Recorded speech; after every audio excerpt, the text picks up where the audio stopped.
How did you feel, though, when the officer who applied the chokehold to your son was not indicted? Well, I was very upset. I was disappointed.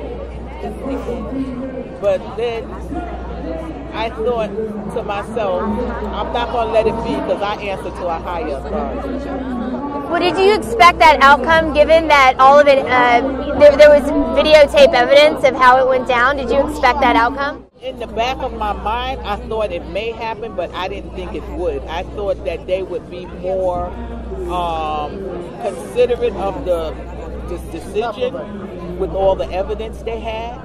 They had a coroner's report, the medical examiner's report, they had a video.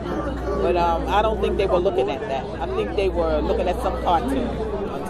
What do you have to say to the people that are placing the blame on your son for health problems or weight issues? What do you have to say to those people rather than them placing the blame on the police officer? They always criticize the victim.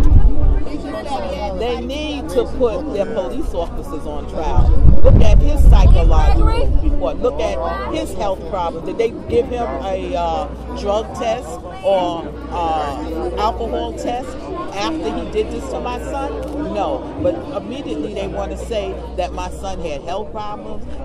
But they checked him out right away. They didn't find any drugs in his system. So, and they don't even put that. But if he would have had drugs in his system, or if he would have been an alcoholic, that would have been all over the front page. If this had been a white Eric Garner, how do you think this would have played out? He would have gotten a desk appearance ticket. That's not a crime that you must be arrested for. So they could have handled this a completely different way. A desk appearance ticket, not a death sentence. And the DA could have been arrested and then went to the grand jury for an indictment. But the ADA chose to do it this way as a cop-out. Because he could have arrested the cop. He saw it. The commissioner said it was a chokehold. Everybody saw it. He had him in a chokehold all the way to the ground. He did everything that officers were trained not to do. He did. And with the video in place, and they still didn't have that was the probable cause. He was tried at the grand jury. We never had our day in court. He was tried at the grand jury, and that wasn't fair. And they overcharged him. They presented murder. They presented everything but reckless endangerment or criminal negligent homicide, which would have fit the crime.